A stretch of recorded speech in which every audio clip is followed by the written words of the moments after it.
Yeah, I'm super Next excited. display, by the way. Oh, thank you. Yeah, I was like, I got to get something he'd like, and I've been working on it for a couple weeks. It came out pretty sharp. I'm kind of happy. I'm not a computer guy, but I like it. It looks good. Looks Yeah, really good. thank you. So you're a Boston guy, right? And I I'm, live. I'm a Cuban guy that happens to live in Boston. That's right. You were born in Cuba. You came over with grandmother and mother, correct? Grandmother, mother, and aunt. And aunt. And do you still reside in Massachusetts? I'm still in Massachusetts. Very nice. Because I went to. Go ahead. Go I'm ahead. sorry. Well, I No, I went to said I'm went in to Northeast. Massachusetts. Dude, we're gonna you and I are gonna beat each other up. Go ahead. I'm shutting my big mouth. Go ahead. All right. Yeah, I grew up in Massachusetts, Roxbury, Dorchester, Jamaica Plain, Mattapan, and now I live in I live in, where do I live? My God, Randolph. So it's the South Shore of Massachusetts. Yep. Yeah, because I'm at the other end of the state. I'm near Springfield. Oh, which you're where, Deerfield? No, so that's going to come up too. So I know why you said that. But like, it's kind of near Deerfield. I'm probably a 40-minute drive from Deerfield, not too far. So I'm like right near the Basketball Hall of Fame. Oh, you downtown. It's what I call downtown. Yeah. Yes.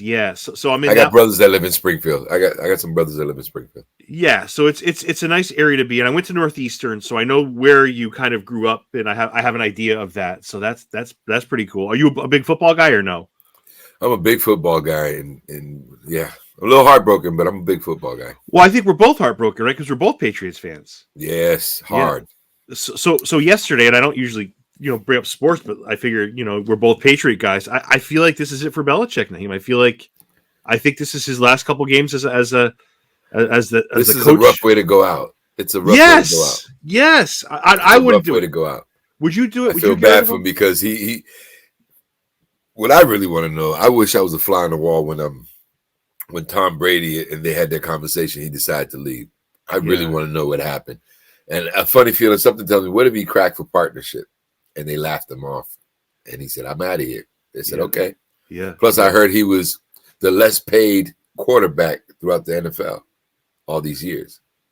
He took pay cut after pay cut to stay in New England. And Kraft said, you know what? If I have to decide, I'll go with Belichick over Brady. I'm sure he regretted that instantly. And then now he's got to. Brady went the next year, and Brady went up. Gets into a new team, goes and wins the Super Bowl. I mean, yeah, and then now he's getting rid of Belichick, so it's like he made a poor choice two times around. Like I don't know, man. I'm a little heartbroken. I feel like it ended in it, but the good part is I think Gerard Mayo is going to take over, and I think he's going to be a great coach.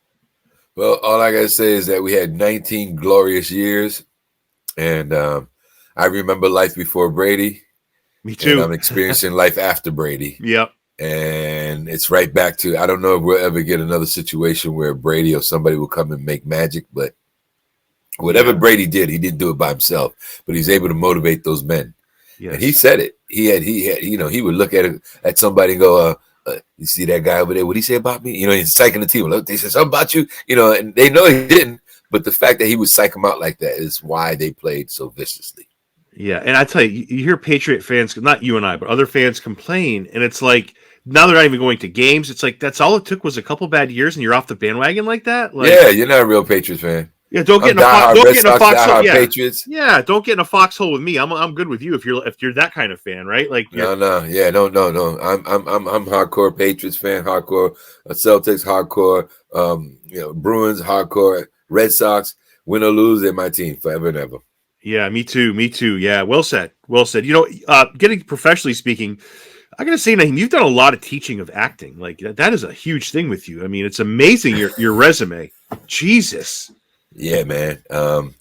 Some people bartend. Some people, even though I have a bartending license, some people waitress. Some people do small jobs. When I'm not acting, I teach. Yeah. And I didn't want to be a teacher. I come from a family of teachers. My grandmother got at 42, got her master's degree and became a Boston public school teacher. My aunt followed, and then later on became an assistant principal that she just retired a couple of years ago in Miami. And my mother went into theology. My mother has 4 masters and 3 doctorates in theology. Wow. And I dropped out of high school. Wow. Vice principal is the hardest job in education, because you are law enforcement in the school. You are the judge, jury, and executioner, and no one. You are at everyone's shit list. You're number one. Like, it's a My aunt did it for hard job. 25 years. That's unbelievable, unheard of. 25 years in Miami at that. Wow. Miami schools. She left Boston and went to Miami. Mima retired. Mima passed away many years ago. She retired, and my mother and my aunt, everybody moved to Miami. I stayed here. I never went down to Miami. My brother and sisters, my brother came back. He's here now. He's in Woburn. And my sister left, and she, and my cousins, and everybody's down there. The only ones up here is my brother and I and all his kids and all of mine. Wow. What is your, I'm going to go out of order here. What does your family think about your success? And not only just teaching, but like acting and like, we're people. They're very pleased. Yeah. I got to say, they're very pleased and they're very proud. There's a saying that my grandmother used to say when we were little, and I'll say it in Spanish and I'll translate. They said, "Mijo, nosotros venimos aquí a comer." Son, we came here to eat. And, she ate well. She ate very well. My grandmother did very well for herself. I struggle. I still struggle. Not a struggling actor. I'm a working actor, which is you sure are. Sure are. But it's not easy. But they're very proud. They're very happy. They're waiting for the moment that I hit and become this superstar. And I'll tell you the truth, man. I'm all right with a paycheck. I don't care about. I like the fact that I can still walk in public. I like that, and I want to be able to always be able to be somewhere public and not deal with people jumping. Oh, here he is. Or let me fame to me. Fame is easy. I'm famous in my own little world, right? Right. But it's the paycheck, man. The paycheck makes the difference, and I'm not talking about I want to go to jewelry store and buy bling bling, but I want to be able to have a home, a big home, be able to take care of my family.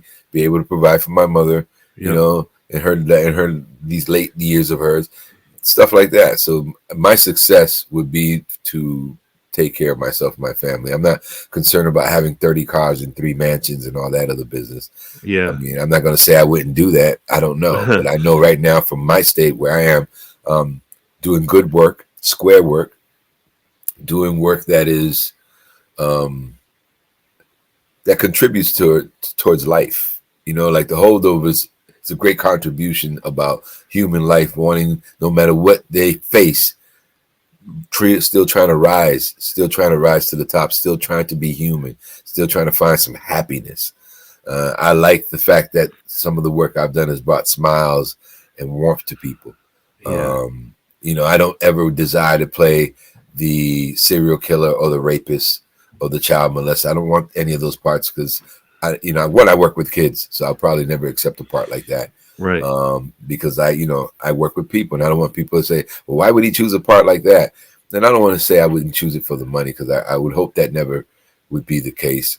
But if I had choices, it would never be those kind of parts. Right. No, that's well said. You do teach kids, as you mentioned, you teach kids wanting to be actors. What's the most common mistake you see with new actors, Naheem? That's a tough question, and I'm glad you asked it. And I got to remember to ask that of my students. Not finding that serious and ultimate moment, right, of simplicity, just to be in the moment, right. Over processing. I've done that throughout. I still do that. Over processing, trying to be as human and as simple and as in the real moment as possible.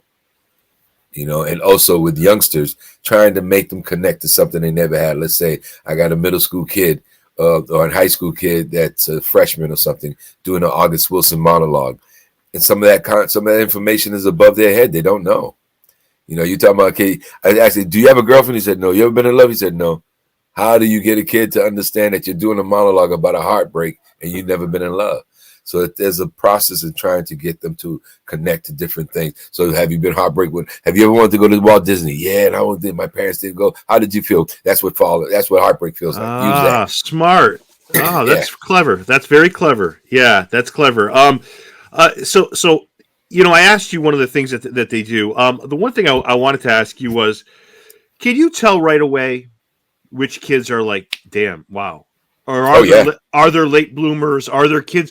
But are there also kids where you look at, you're like, no matter what this, and I hate to say it this way, but no matter what this kid does, I think he's going to struggle, or I think she's going to struggle. This is going to be hard unless they pick it up another level.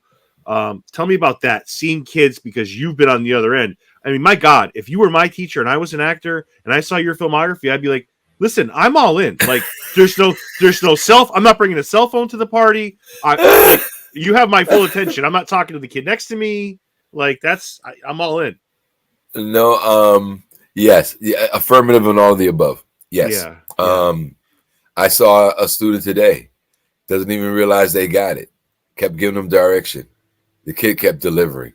And I'm looking at this kid going, whoa. Okay.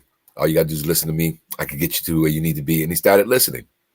Then I got some raw talent that you see it. And my big thing is, won't you give it a shot? You might discover something about yourself. And it's constantly trying to convince somebody that they have something that they don't know they have. And that's one of the biggest struggle that I have. Trying to convince a kid that you have some talent, you have some skills. Why are you struggling with this? Right. Why are you struggling with this? You have the ability. You have the capability. Give it a shot. I feel stupid. I feel that. Well, that's life. Give it a shot. So yeah, struggling with students that don't know they have it and got it, and the students that have it and you don't see it, and then one day, especially Showtime. I lived for many years, after almost 30 years of teaching. A bad rehearsal produces a good show. Yeah. And you struggle, you pulling your hair, and these kids, and then you even call them out their name. These dumb kids, they don't do nothing. They don't want to. I'm wasting my time. I'm wasting that. And then here comes the Showtime, and you're seeing magic, and you say, "My God, these last 9 months have been hell, but look at just for this moment." I'll do it all over again just for this moment. And to see the smiles on their face, to see the pleasure in their heart, to see them carry themselves with so much pride, and to know that you were part of that is martini. Yeah, that's awesome. That's awesome. Hey, what do your kids say to you about, like, are your kids fans of your work? Like, do they ever say, "Hey, what was it like working with? How did you like doing this?" My kids, that's nice. They're proud. They're very proud. They're very pleased. My youngest is not very impressed all the time because she kind of, it's what you do, and if anything, she got notes. I think he did this too much. I think he was overdoing that a little too much. But for the reality of life of my kids, I'm not gonna say that they're not impressed. I think they just, it's something Dad does, and until they find themselves at the party, also maybe that's what it is. Right now, Dad, he got to work with them, But until they find themselves surrounded by these people, but they also grew up with me doing this all my life. Right. My two oldest kids would sit at they sit in a chair underneath the table while I'm either director, or sit on the director's lap while I'm doing a piece. They grew up watching me in the theater. Yeah. My youngest grew up watching me, watching the movie thing happen. She thought, she saw the beginning parts. And, like all kids, they got their own thing. Dad's doing whatever. Can I get, I got other plans. You need me anymore? Because I got to go. That kind of attitude. Yeah. So before we get into this wonderful movie, The Holdovers, I wanted to ask you about a few people. I was watching your demo reel. I've seen these movies. I've seen you in these movies. I'm going to throw some names at you. Just say whatever you want, Naheem. I got 4 of them for you. Denzel Equalizer 2. Anything about Denzel? What you see is what you get. He's the real deal. It wasn't disappointing. It was wonderful to have a human conversation with him. It was wonderful to have a conversation about life, about faith, about spirituality, about health. That was a big conversation. Health and being healthy and dealing with health issues and dealing with male health issues at a middle age. It was just nice. I mean, when it was over, it was over. There was no, here's my number, call me anytime. I don't know if he'll see me. I don't know if he'll see me and say, I remember you, or hey, brother. But at that moment, he did not treat me. He treated me like we were, like colleagues. We sat down. We had a solid conversation. I was just very pleased to know that what you see is what you get. That he wasn't, I mean, I'm sure he could be a lot of things, but he wasn't none of that for me that day. I think people would be surprised to realize how spiritual he is. Like, he is a very spiritual and religious man. He is Practices what he preaches. Yes. As he said, I've been saved for the third time. He said he's been saved 3 times. The next guy is known for like his parts in motorcycle movies and in Sons of Anarchy. I think he's terrific in Lost City of Z.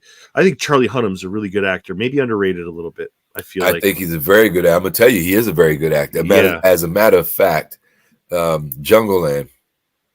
Great movie. Doing that scene with him, spending that time with him, he was like, I said, Charlie, what you like keeping it loose? He said, man, I gotta stay loose. My acting teacher in college used to tell me just keep it loose and stay loose and stay loose. And he's staying loose, and I started getting loose. I think that was the first time I discovered how to really perform in front of a camera. Not that I'm an expert at it now. Right. Giamatti. I still feel a little that I still overact a little bit in front of the camera because I'm a stage actor, right? Right. But it was really nice to be. I felt like I was shadow boxing with him, and I was able to keep up. Charlie, that was for me a personal discovery of how to perform. Like I was able to keep. If you notice, I kept everything smaller than usual, and it was nice to be in that moment with him. So yeah, he's an excellent actor. He's the real deal. To see him, he's really in it, and when he does a part, he's in it all the way. So it was exciting to see. Again, it wasn't disappointing. Yeah, the next movie is. I'm going to ask you about Ryan Reynolds, but I'm going to tell you that Free Guy. I could be wrong with this thing. I could be wrong, but I don't think I am. I feel like this is the first movie I saw back, or like I go to theaters all the time, but I feel like it was the first movie back after COVID. I thought Free Guy was I swear to God, it was either the first or second movie I saw back. And it was just such a big movie for that reason. But Ryan Reynolds seems like a guy that really is all in, invest in his projects too, Nate. I did Spirited with him. Oh, that's right. So I did 4 movies with him. He said, I haven't worked with anybody 4 times. I said, oh, God, I hope. No, 3 times. He said, I never worked with anybody 3 times at the time. So I hope there's a 4th. He smiled and laughed. Next thing you know, I'm doing Spirited with him. Ryan Reynolds is another one. It's the real. I mean, you know why these people are successful. You can't outact them. They're in it. Like when we did Spirited, brother, the level, what you saw on screen, it was nothing to see it live. To see him dance, to see him sing, to see him move. I was like, oh, so you are a triple threat. Okay. You can sing, dance, and act. Okay. And okay, I see you, Ryan. And he's very about his business. He's very about the work. And he was very kind. But he's also the kind of guy that's serious about his business. These are not people to take lightly. Just because they're nice and they smile does not mean they're pushovers. I'm sure Ryan could be a whale of a problem when he gets angry. Right. But for the most part, if you're doing your job, and I'll tell you one little story. I didn't share it. So I'm in the ground, and I'm trying to remember this one little line. Now, mind you, this man's been talking throughout the whole movie. I'm trying to remember one little line, and I said to Ryan, "Is the line so and so and so and so?" Because I know he helped write it. And he looked at me in that Ryan Reynolds sarcasm. He said, "I don't know. I don't get paid to memorize other people's lines." And I started laughing. He smiled and went right back to his thing. I said, "Wow, duly noted." But yeah, it's like. So then he came around. Then he turned around and said, "The line I think is so and so." I said, "All right, thanks." But he wasn't mean about it. But he's Ryan Reynolds, man. So I get he's a pros pro. Like I get I'm sorry. I get that you're a pros pro. I get you've been around. You ever get intimidated by some of these people? Like you said, like these are heavy hitters. Like they might smile, they might be very nice, and I'm sure they are. But you know what? They're there to make a movie. They're there to entertain. They're there to do. We're colleagues. Correct. But I mean, you could be if I was in the NBA, I could be working with Jaylen Brown or Jason Tatum. But I would in my back of my head, I'd be like, do I belong in the same court with these guys? Like, not that you should feel that way, but I'm an insecure person by nature. Do you ever feel like that? Absolutely. Yeah. Oh, yes, I did. I did in The Purge. In The Purge, when I had this big old piece, here I am, Frank Gallo's dominating the room. I'm in there, and I'm like, and Liza. She's in Bear. She's the chef. She's married to Danny. I apologize, Liza, if you see this. I know who you're talking about. Yeah. I apologize that I don't remember all last names, but Colon. But she grabs me by the shoulder. She looked at me. She says, "You're here because you earned this moment. You are here because you can do this." Wow. So basically, and without and paraphrasing what she said, is basically snap out of your damn problem, get in there and do what you know you got to do. And another friend of mine, Magishi, he called me. He says, "Look, man, when we were auditioning for the same part, you were loose, you were comfortable, you were having fun. You wasn't worried about anything, and that's what came across. This is why you got the part. I don't know what's going on with you, but snap out of it." And I went in there, and the rest is history. Wow, that's a big moment for you. And the last person I want to ask you before I get into the holdovers is Christopher Walken. He seems like a character. I mean, he seems like okay, yes, a little bit, yes. Yeah. I was like, oh man, this is the king of New York, right? Yeah. And we were. It was interesting because I didn't even know it was him. Oh yeah, you got this big scene with Christopher Walken. Oh, with Chris. I said, Chris who? Christopher Walken. I said, the king of New York? Okay, I got Christopher Walken. I got Morgan Freeman walking around here. I got Willie Mitch Macy in this box here. Marsha Hart and I are getting our hair done every morning. Marsha and I had wonderful conversations. Right. Because at the end of the day, these are real people, right? Right. And but with Christopher Walken, he's very intense. And Mel Gibson's another one that's very intense. But Christopher Walken is very intense. And I was worried that I was not going to this is Christopher Walken. This is the first really big break. Like I'm Christopher Walken, Morgan Freeman. I'm sitting there like, whoa. And yeah, I got a little intimidated, but I delivered. But the one where I really faced the music was that when I did Purge election year when Frank Gallo. I don't know what it because Frank is very dominating. He's very, I'm the man. He's the man's man. And I was choking a little bit. Somebody said, "Nah, get loose, get in there." And that's exactly what I did. I like it.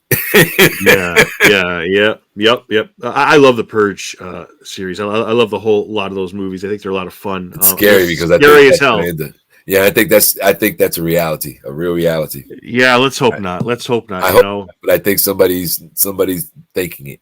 Yeah. You might not be wrong. You know what? Let me ask you this. So the holdovers, everyone talks about, what's a Christmas movie? What's a holiday movie, right? Is Die Hard a Christmas movie? Let me tell you something. The Holdovers is a Thanksgiving movie. It's a Christmas movie. Boy, it's a goddamn beautiful movie. I remember it's in my top 5 of 2023. I just remember sitting in the theater, just being in love from start to finish. It was like this romantic relationship. I love the 70s look. I love the graininess of it. Yeah, did you feel like you was in 1970 at the drive-in? This movie was just terrific. And I'm not just saying that because we are talking and I'm so happy to have you here. Man, I was going to go buy it. It's a little bit expensive right now. If you buy it, it's like 30 or 40 bucks. Is it? Yeah, but all movies are. But I'll wait till it drops to like $19.99. But I love it. It's a top 5. It's on demand now in $19.99. Yeah. Oh yeah, it is. It is a really special movie. You mentioned 2 places. So it is filmed for those listening who may not know. It's shot at Deerfield Academy, which is a beautiful prep school in Massachusetts. And then Deerfield in Mass. Mm-hmm. And then Shelburne Falls, which a ton of movies have been shot. Dexter, the last Dexter was, and the movie with Robert Downey Jr., The Judge. There's been other movies. Let me ask you this. How long were you on set, and were you in both of those places? I was in both of those places. I believe I was also in Clinton, somewhere in Clinton, Mass. Okay. But Deerfield, well, we got to Northampton. Then I went over to Deerfield. I filmed there. Yeah. And I did 2 movies in there, in that section. I don't know. It's a popular place to be. I was in Turner's Fall doing Money Games. But oh, yeah. Okay. Yeah. We were in Deerfield. Deerfield. And I filmed in Dorchester. Right around the corner from where I lived, right at the, which is Dudley Blue Hill, which is, and I grew up in this, I guess this is a school all the nuns live. I grew up in this, never been in this building, walked in there. I was like, wow. 50 years later, I'm walking into this place and I've never been in here and I didn't know it was that big. So we filmed there and that was special to be filming in my own backyard. That was a treat. I didn't even think about it until right now. Like, wow, I filmed in Dorchester. And then, we filmed in Clinton. The party was somewhere in Clinton, Mass. Yeah. The Christmas party. Yeah. And then the school stuff happened. Well, it happened in 2 different schools. I think with St. Mark's and Deerfield Academy. Well, if you had to guess, how much of it was shot at Deerfield Academy? Like out of 100%, was it like 60, 70%? If you had to guess, yeah, that's a hard. I don't know because you see, Alexander is the kind of guy that says, Can we drive 40 miles away to the other school to I like the doorknob. Wow. The doorknob. And you say the doorknob, and you think that's pretty eccentric, but this is why he's a master of what he does. Right. So when you go to South Deerfield, you're not just shooting. Oh, sorry, Deerfield Academy. You don't just shoot like all the scenes necessary. Like you could come back to a place, right? You could go back to Dorchester or back to, another location, and then come back. Well, we did. I think we did Deerfield. We was in Dorchester, went to Deerfield, and then we went back to Dorchester. I think to close it. Or okay. We were in Dorchester, and we did all the parts there in a couple of days. Then the next day or whatever, I did about 15 days or something like that. It was a nice gig for me. Yeah. How many days on set for you total? If you had that, I think it was nine. I think it was a total of 15 days. Well, that's serious time. That's good time on a set. It's a total of 15 days. It's a total of 15 days or 9 days. Something I can't recall right now. Yeah. I got to go through my book, but it was a good chunk. It was yeah. I love Danny. I love Danny, and I tell you, he has the best line. One of the best lines in the movie. I couldn't stop laughing when Angus pukes, and he walks over to him. I can't remember what you say to him. Like crazy something ass, or like you out your mind. I think you out your mind. That's you out your mind. And there was a lot of lines. Yeah, you out your mind. You got some grits back there, Mary. He said, we walking around. we was having a good time with it. Yeah, and that was the best thing about that cast. From Paul to Divine, Dom, Carrie, all of them. Nobody treated anyone like an outsider. No one treated anyone like they were any. I mean, everybody knew their station. Everybody came to do the job. Your input was as important. That's what I liked about Alexander. My input was important. Whether it would be used, whether they paid attention or not, my input was important. And I think for me, because when I first auditioned, I did not know who he was. I didn't know, when I did, when I worked with Christopher Walken, I didn't know it was going to be Christopher Walken. I didn't know until I got there. And I do that on purpose because I'm not interested in being, I'm going to be working with Jennifer Lawrence. Yeah. Oh, man. Yeah. No. I go, hi, Jennifer. We're working. We're talking. She's being cool. I'm being cool. We do our job. I leave. Even though I'm looking at Denzel Washington and that's one of my idols, but I didn't feel that way when I was working. Yeah. So with this cast, your input was important. Everybody shared, everybody laughed. I'm sitting in Divine's chair. Oh, let me get upstairs. You sit right there. She said, no one was playing that hierarchy thing. No one was playing. I mean, if they were, I didn't get any wind of it. Yeah. And you know what? Paul Giamatti is definitely going to be nominated for an Academy Award for this. There's no way. Has to be. I can't see how he's not. 100%. He's a master. Laser focus. Oh my God! Tell the lazy people who have yet to see this movie what Danny's like. What kind of guy is Danny? Danny is an adorable man who has probably gone through some hardship and has found a job at this place, at this private school that is predominantly all white, and him and Mary probably the only black folks there, and her son. And he's found a very place where he's content and happy and nobody bothers him. And I think his connection with Mary is that he wants to make Mary happy. She's gone through a great deal. He himself, as I'm always doing my character bio. I mean, he might have been in the Korean War, so he understands a soldier. He may have lost a wife.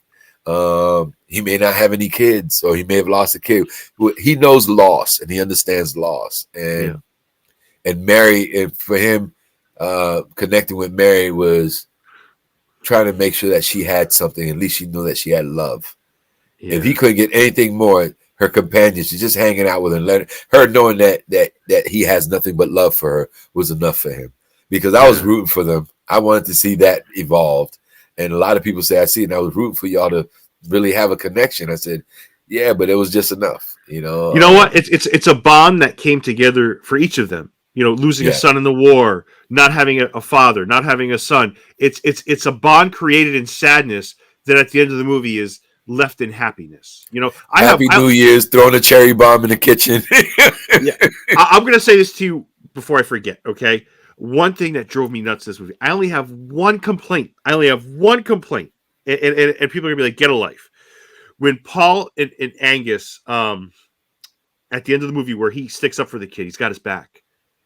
And they don't effing hug. It's a handshake. I'm like, son of a bitch. You gotta hug. Yeah, you know what? I didn't even think about that. You gotta hug. You cannot go through what he did and not give him hug him. That's my only. But then again, but then Derek, you gotta think about it. They weren't those kind of guys. No, Paul's character wasn't that guy. So the handshake and the look in his eyes and the way he gripped him, and that was the hug. But you're right. I didn't think about that. Yeah, I didn't think about that till you just said it. That was the hug. But yeah, a little hug, like, hey man. But I'm glad in a way, I'm kind of glad they didn't do that. It left space for people to say, okay, because I didn't think about it at all until you just said it's like, right, they did. Yeah, why did they hug?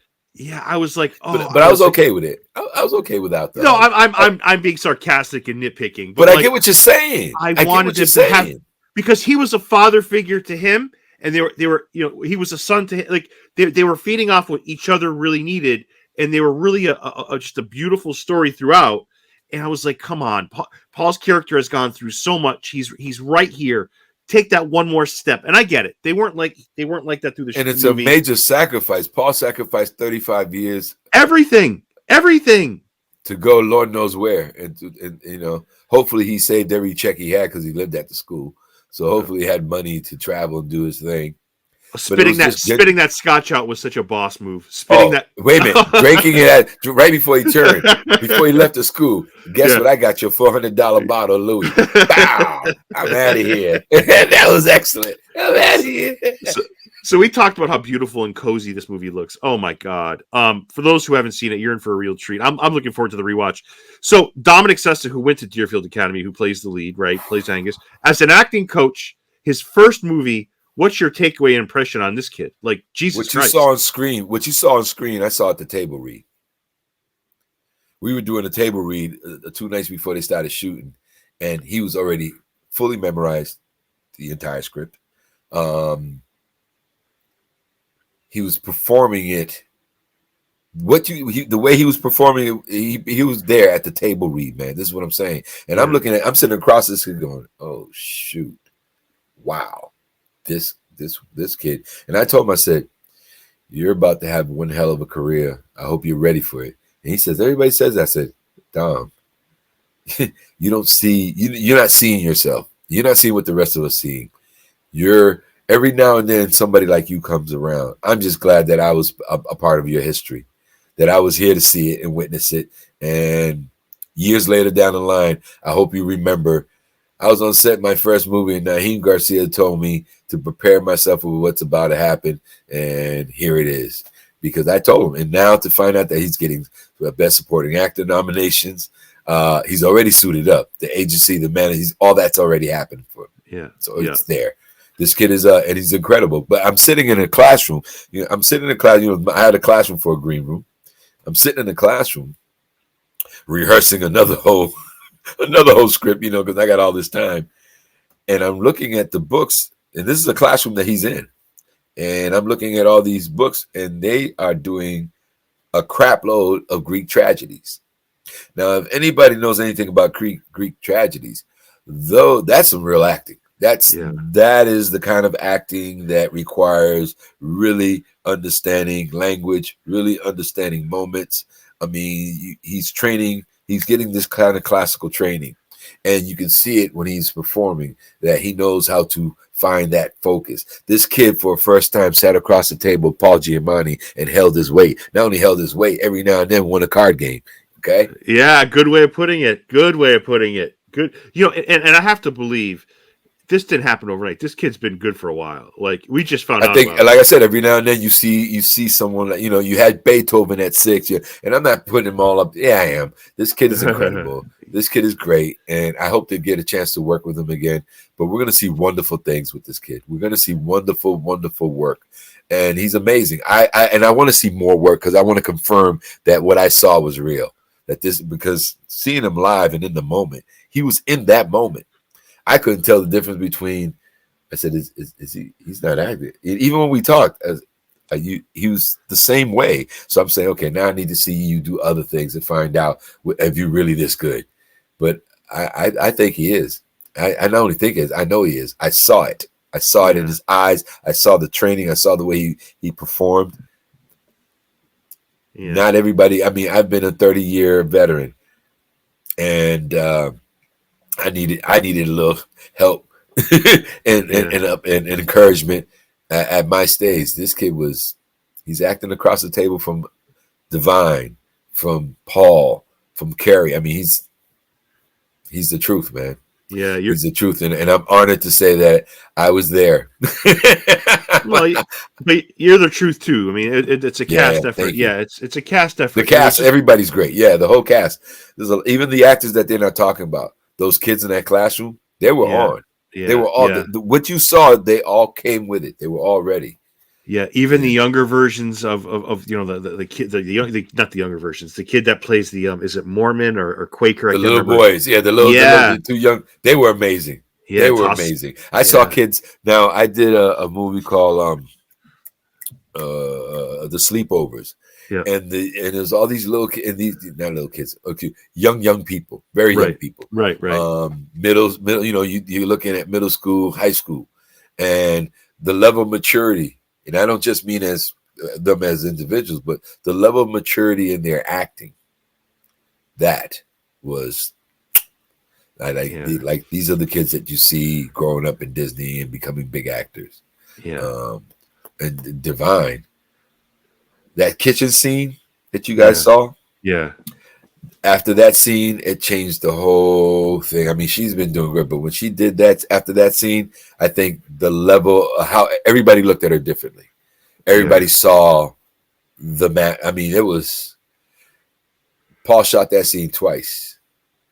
She did it. It was smoking. No, 3 times. Did it. She was smoking.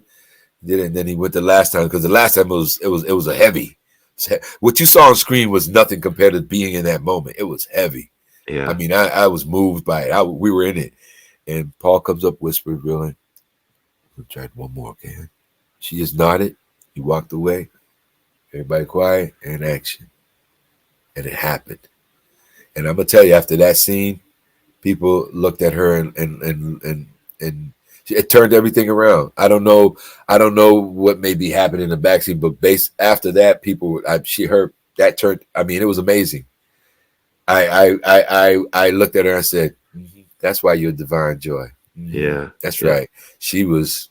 They were all smoking. It was just a wonderful experience, man. Yeah. And I was starting to tell you the story about Alexander before you go any deeper. I want to get this up. So Lisa LaBelle's got me in Boston casting, and we're in there and we're auditioning. And he says, "Hey, we get the call back," and he's being so kind and calling me doctor because he said, "I find you're a teacher." I said, "Yeah." He said, "Dr. Garcia." I said, "No, my mother's Dr. Garcia. I'm nowhere, And we're talking and everything else. I said, "Oh, this cute, man. He wants me to do this, but I'm gonna do this movie for this nice man." Yeah, Paul Alexander Payne. Let me look this guy up, see what he's done.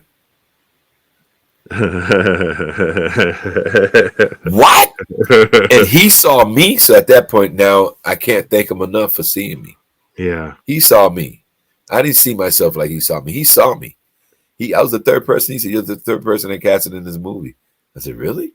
Wow. And he's, and I didn't, as it unraveled, I said, this is what an Oscar director does. Just watching them all, being in that environment, it was just wonderful. Yeah. And I needed it. And I pray that I could I pray that I could be on that platform with them again, with anybody on that level, because it's a wonderful level to be in. But the acting is required. You coming to the table, let's have some fun. Let's get this acting going. Let's be in this moment. Let's be these people. We got a responsibility to tell this story. And somebody out there watching it is we're going to take them through this journey. They're going to be with us in this journey. They're going to be with us in this moment. And they're going to require to get some answers. They're going to require for some solution that we bring. Because as an actor, it is my job to fulfill somebody's fantasy, to fulfill somebody's moment, to help somebody see themselves when they can't, to see themselves through me as the character. So it's a beautiful big responsibility that actors have, because we heal. Just like we hurt, we heal. Right. Some people, people are coming up saying, "I needed that movie. That's all I needed." Yeah. I hope the movie gets an Oscar. I hope Alexander gets his. I hope Paul gets his. I hope Divine and Dom get theirs. And I hope the whole cast gets to be proud of saying, I'm a part of this wonderful movie, and I hope it gets an Oscar. Yeah. Yeah, me too. Me too. And I hope there's people out there like that. I know there's people out there that when they see Danny, they're like, that's me. Like, I'm that guy. Like, I'm struggling. I see how that's my life. Like, that's the other part of it too, right? She beat up on, Mary beat up on Danny. She beat up on him. Almost to the point where she was a little mean to him, I think, during that. I mean, she was mean. Yeah. And she wasn't giving him a chance until we got to the Christmas or New Year's Eve. By that time, not Christmas and New Year's Eve. When we get to New Year's Eve, it's obvious that Danny gets invited to come over and hang out.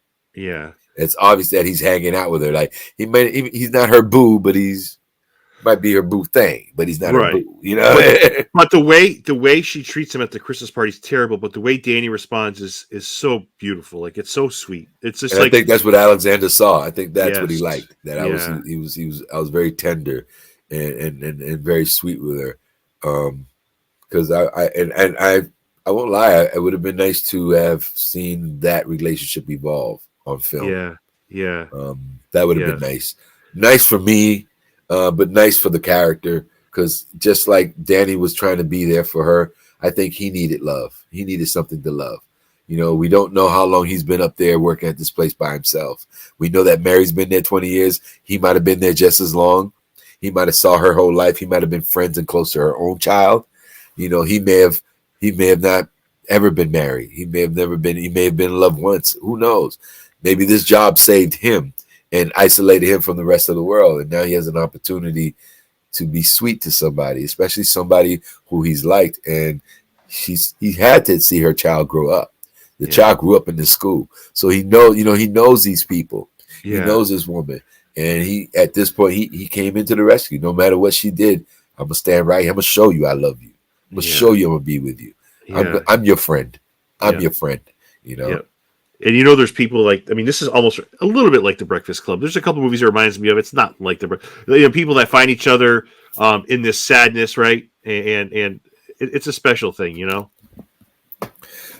We got nothing but each other, man. Yeah. I don't care what color you are. I don't care what culture you have. I don't care what religion you have. At the end of the day, all we have each other, because if tomorrow somebody comes from another planet talking about invading this planet, we have nothing but each other to stand by each other and support each other. No, I agree. The pandemic. The pandemic might have been awful, but it was the one time where people were in solidarity. Yeah, I agree. It was the one time we're all in this together. And it's unfortunate that it takes a tragedy to bring us to ourselves, but something's got to give, because it's ugly. Yeah, this will be the last thing I say about. Yeah, you're right. This will be the last thing I say about the Holdovers. Like, I just, I know there's going to be people watching this movie on Christmas who are alone and are going to. And I know I'm being repetitive. Listen, after my two kids go to sleep, my wife goes to sleep, I'll crack open a couple of beers. I'm going to be crying again. I'll be watching you. I'll be watching Danny on screen. I'll be watching Naheem kick ass. I'll have a couple of beers on Christmas, and I'll be like, what? And I'm gonna spiritually join you. I'm gonna do the same. Yeah, I'm gonna do the same. I'm gonna watch it. I'm gonna turn this. You know what? Let me watch it again. I've seen it only once. I hope people get those. I know those who have seen it. We'll see it again, but I really hope people give this thing a chance once the holidays. It is the holiday movie. It is everything a holiday movie is. The Holdovers captures every essence of it. It's right up there with Mariah Carey's "I'll Be Home for Christmas." No, I'll tell you what it's like. I'll tell you what it's up there with. I think it's like Planes, Trains, and Automobiles. I think it's right there. I think it's that classic.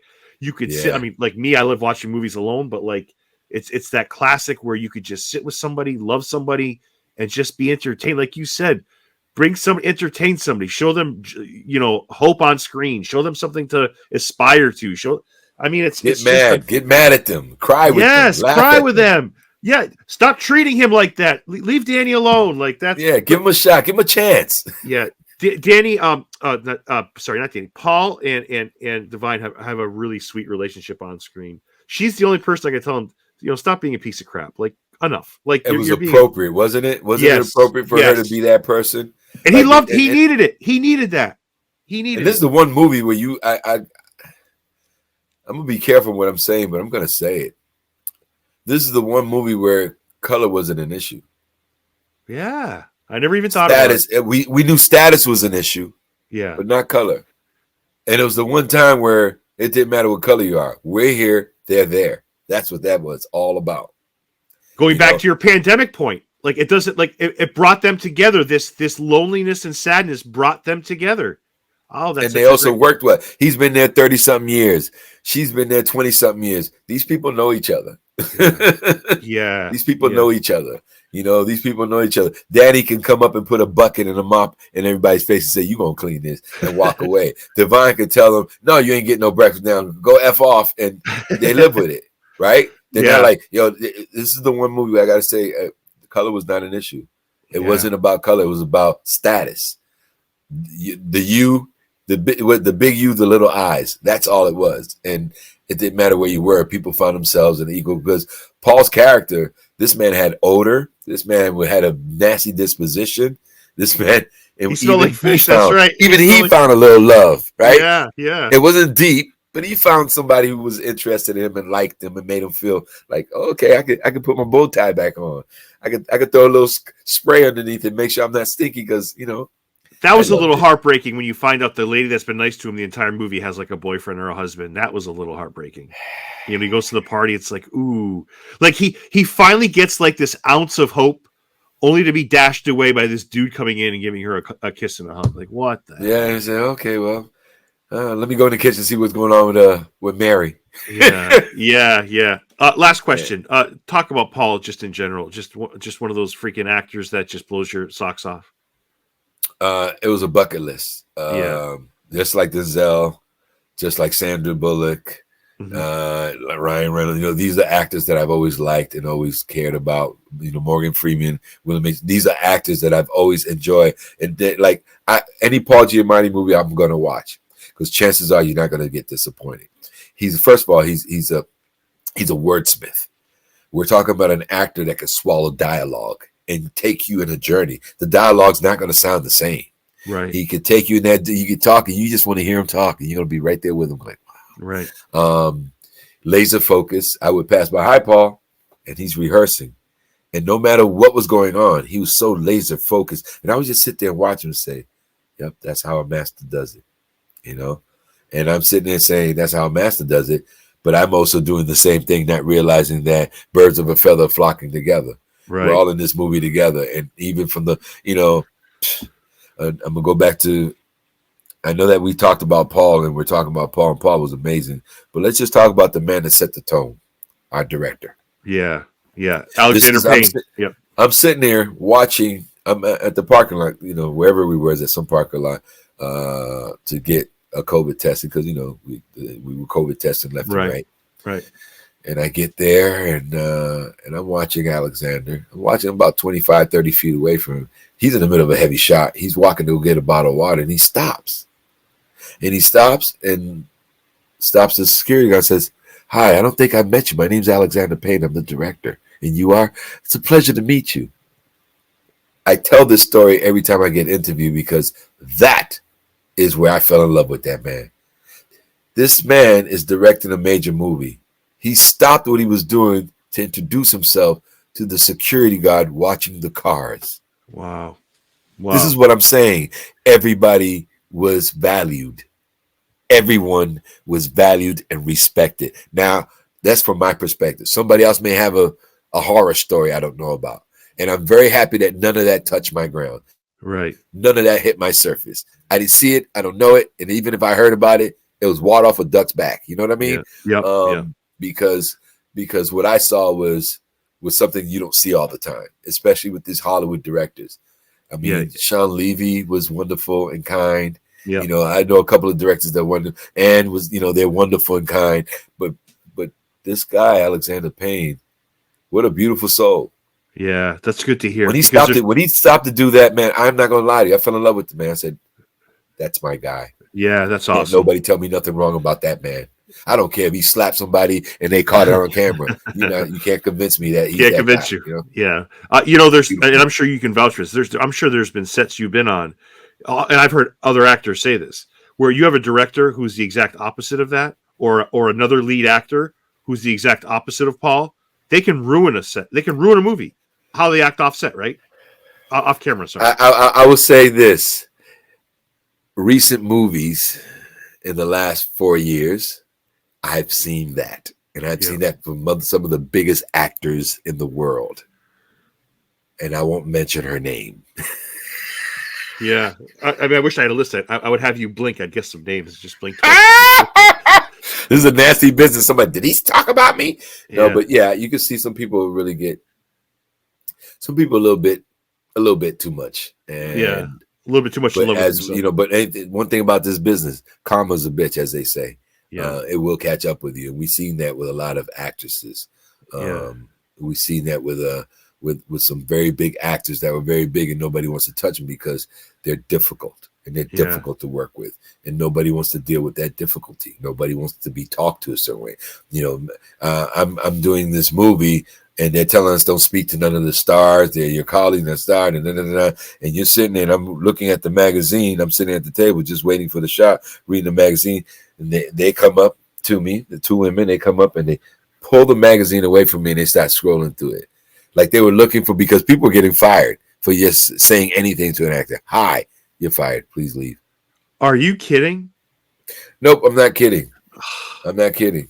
Yeah, I'm not kidding. There are actors petty. There were actors and some of the some of the assistant ADs, not the AD. The AD, the director themselves were wonderful to me, but some of these folks working on this set, including some of the stars, were very nasty and very, put it this way, I was disappointed.